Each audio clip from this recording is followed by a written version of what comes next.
India versus Australia के बीच ODI का शानदार मुकाबला। जी हां, आप सभी को बता दें कि टेस्ट सीरीज अपने नाम करने के बाद भारतीय टीम की नज़रें ओडीआई सीरीज अपने नाम करने पर हैं, जहां पर भारतीय टीम के पहले मुकाबले कप्तान हार्दिक पांड्या और ओपनिंग बल्लेबाज शुभमन गिल और ईशान किशन पर सबकी नजरें हैं।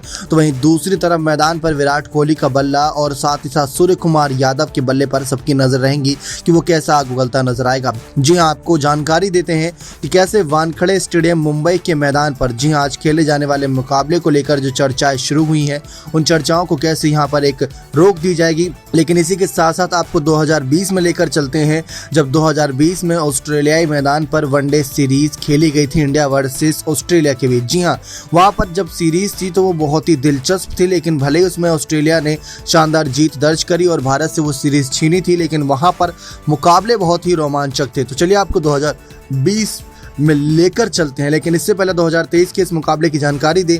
17 मार्च यानी आज 1:30 पर शुरू होने वाले मुकाबले को लेकर चर्चाएं हैं। वानखेड़े स्टेडियम मुंबई के मैदान से ये मुकाबला लाइव आएगा। रोहित शर्मा किसी निजी कारण की वजह से इस मुकाबले में नहीं है, तो कप्तानी हार्दिक पांड्या को दी गई है, जो कि वाइस कैप्टन है टीम के वैसे तो, लेकिन कैप्टन गैर मौजूदगी में हार्दिक पांड्या को कप्तानी दी गई।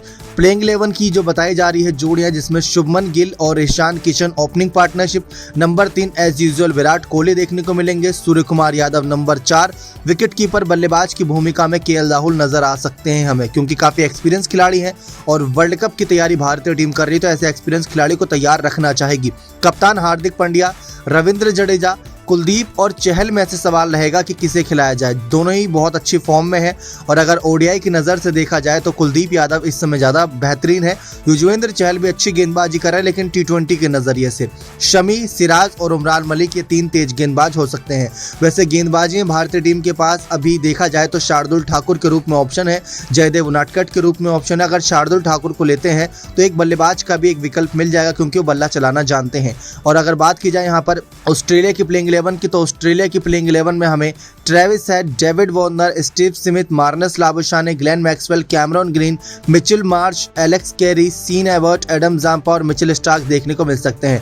मिचेल मार्श और मार्कस स्टोइनिस में काफी सवाल रहेगा। तो चलिए, ये तो बात हो गई 2023 के मुकाबले की। अब आपको लेकर चलते हैं 2020 और 21 की उस सीरीज में, जहां पर भारतीय टीम के बीच 4 टेस्ट मैच और T20 के 3 मुकाबले करीब, और साथ ही साथ यहाँ पर आपको बताएं तो 3 ओडीआई मुकाबले भी खेले गए थे। पहला ओडीआई मुकाबला सिडनी, मतलब 2 शुरुआती ओडीआई मुकाबले सिडनी में और आखिरी का मुकाबला ओवल के मैदान पर खेला गया था। शुरुआती दोनों मुकाबले में ऑस्ट्रेलिया टीम को जीत मिली थी, वो भी कहीं ना कहीं डिफेंड करते हुए, तो ये एक अच्छी बात थी। यानी कि उस मुकाबले में देखा जाए जो भी टीम पहले बल्लेबाजी करी थी वो जीती थी। शुरुआती तीनों ओडीआई मैच की यही एक हाल था कि जिसने भी पहले बल्लेबाजी करी वो जीती थी। चलिए आपको बताते रिजल्ट कैसा रहा था। दरअसल पहला मुकाबला जो था सिडनी के मैदान पर, जैसा कि आपको जानकारी दी, 2020 में भारतीय टीम की प्लेइंग 11 के कप्तान विराट कोहली थे। शिखर धवन, मयंक अग्रवाल ओपनिंग बल्लेबाज के रूप में, विराट कोहली, फिर श्रेयस अय्यर, केएल राहुल, हार्दिक पांड्या, जडेजा, नवदीप सैनी, शमी, चहल और जसप्रीत बुमराह थे। ऑस्ट्रेलिया के कप्तान एरन फिंच थे, जिनके साथ David Warner, Steven Smith, Marcus Stoinis, Marnus Labuschagne, Glenn Maxwell, Alex Carey, Pat Cummins, Mitchell Starc, Adam Zampa और जोश हेजलवुड हमें देखने को मिले थे। तो वहीं सिडनी का मैदान था, सुबह के वक्त ये मुकाबला शुरू हुआ था। ऑस्ट्रेलिया टीम ने पहले बल्लेबाजी करी थी और पहले बल्लेबाजी करते हुए ऑस्ट्रेलिया ने 374 रन 6 विकेट के नुकसान पर इस मुकाबले में बना दिए थे। शुरुआती 3 बल्लेबाज ने तो बहुत ही तगड़े तरीके से रन बनाए थे। पहले विकेट के लिए पार्टनरशिप 156 रन की थी, जिसमें डेविड वार्नर ने 76 गेंद में 69 रन और एरन फिंच ने 124 गेंद में 114 रन, 2 छक्के 9 चौके की बदौलत खेले थे। स्टीवन स्मिथ ने 66 गेंद में 105 रन, 11 चौके और 4 छक्के की मदद से खेला था। मार्कस स्टोइनिस बिना खाता खोले लौट गए थे। ग्लेन मैक्सवेल ने महज 19 गेंद में 45 रन, 3 छक्के 5 चौके की मदद से बनाए थे, तो वो तो देखने लायक नजारा था। इसके अलावा कोई बल्लेबाज ज़्यादा कुछ खास कर नहीं पाया था और इतने में ही स्कोर 374 रन 6 विकेट के नुकसान पर पहुंच गया था। शमी ने किफायती गेंदबाजी करी थी, 10 ओवर में 59 रन देकर 3 विकेट शमी ने चटकाई थी। बुमराह, सैनी और चहल को एक एक विकेट मिली थी। वह इंडिया टीम की बात करें तो इंडिया टीम को चेस करते करते 66 रन से हार का सामना करना पड़ा था। 308 रन 8 विकेट के नुकसान पर इंडिया टीम ने बनाए थे। उस मुकाबले में अगर बात करें तो शिखर धवन ने 86 गेंद में 74 रन, मयंक अग्रवाल ने 18 गेंद में 22, विराट कोहली ने 21 गेंद में 21 रन। तो वहीं दूसरी तरफ हार्दिक पांड्या के बल्ले से तूफान आया था। उन्होंने 76 गेंद में 90 रन की पारी 7 चौके 4 छक्के की बदौलत बनाई थी। हार्दिक पांड्या अगर मैदान पर खड़े रहते तो एक उम्मीद के साथ खड़े रहते भारतीय टीम की जीत की, लेकिन हार्दिक पांड्या का विकेट गया और भारतीय टीम की उम्मीद भी इनके साथ चली गई थी। 90 रन बनाए थे, बहुत बड़ी बात थी। 4 छक्के 7 चौके थे इनकी इस पारी में। 118 का स्ट्राइक रेट था। रविंद्र जडेजा ने 37 गेंद में 25, नवदीप सैनी 35 गेंद में 29 रन और मोहम्मद शमी ने 10 गेंद में 13 रन। एडम जाम्पा ने उस मुकाबले में 10 ओवर में 54 रन देकर 4 विकेट, तो जॉस हेजलवुड ने 10 ओवर में 55 रन देकर 3 विकेट और मिचेल स्टार्क ने 9 ओवर में 65 रन देकर 1 विकेट चटकाई थी। तो इस तरीके से ऑस्ट्रेलियाई टीम ये मुकाबला जीतती नजर आई थी और इस मुकाबले के हीरो बने थे वो नाम है शानदार तरीके से, जिस तरीके से यहाँ पर सबसे बड़ी पारी खेली थी। ये नाम ऑब्वियस सी बात है कि कहीं ना कहीं पूरी तरीके से स्टीवन स्मिथ के खाते में गया था, क्योंकि स्टीवन स्मिथ ने 66 गेंद में 105 रन, वो भी 4 छक्के 11 चौके की बदौलत बनाए थे। तो ऐसे पहला मुकाबला भारतीय टीम हार गई थी, दूसरा मुकाबला भी हारी थी, लेकिन वो और रोमांचक था। दरअसल उस मुकाबले में हाई स्कोरिंग वो मुकाबला था, सिडनी का दोबारा मैदान था और इस बार अगर प्लेइंग 11 में देखा जाए तो बिल्कुल बदलाव नजर नहीं आ रहा था, क्योंकि वही खिलाड़ी नजर आ रहे थे और यहाँ पर शुरुआत ठीक करी यहाँ पर। और शुरुआत में यहाँ पर फिर से ऑस्ट्रेलिया टीम ने बल्लेबाजी का चयन किया, जो कि अगर देखा जाए तो ये एक अच्छा चयन बताया गया था, क्योंकि पहले बल्लेबाजी करते हुए ऑस्ट्रेलिया ने 389 रन 4 विकेट के नुकसान पर, मतलब स्टीवन स्मिथ के बैक टू बैक 100 देखने को मिले थे। डेविड वॉर्नर और एरन फिंच की भी ताबड़तोड़ पारियां थी और उस मुकाबले में तो मैक्सवेल का जो तूफान आया था वो लाजमी सी बात है सबको हैरान कर गया था। 389 रन यानी 389 रन 50 ओवर में बनाए थे। एक विकेट शमी, बुमराह और हार्दिक पांड्या को मिली थी, लेकिन सब बहुत महंगे साबित रहे थे। आपको बताएं कि किस तरीके से जो ओपनिंग पार्टनरशिप थी उसने फिर से कमाल करके 142 रन की ओपनिंग पार्टनरशिप दी। एरन फिंच ने 69 गेंद में 60 रन 6 चौके एक चौके की बदौलत मारा था। डेविड वॉर्नर ने 77 गेंदों में 83 रन की पारी खेली थी 7 चौके 3 छक्के की बदौलत। स्टीवन स्मिथ ने 64 गेंद में 104 रन 14 चौके और 2 छक्के की बदौलत 162 का इस बीच उनका स्ट्राइक रेट था। मार्नस लाबुशाने ने 61 गेंद में 70 रन 5 चौके की बदौलत बनाए थे, तो वहीं ग्लेन मैक्सवेल ने महज 29 गेंद में 63 रन ठोक डाले थे 4 चौके 4 छक्के की बदौलत। हेनरी क्यूस 1 गेंद में 2 रन बनाकर खड़े थे। तो 389 रन, अब 390 रन भारतीय टीम को चेस करना था। चेस करने के लिए मैदान पर उतरे यहाँ पर मयंक अग्रवाल और शिखर धवन, दोनों ही शुरुआत में फेल रहे। 26 गेंद में 28 रन मयंक अग्रवाल ने 4 चौके की बदौलत बनाए, तो वहीं शिखर धवन ने 23 गेंद में 30 रन 5 चौके की बदौलत। विराट कोहली ने एक अच्छी पारी खेली 27 गेंद में 89 रन की, और वहीं श्रेयस अय्यर ने 36 गेंद में 38 रन बनाए।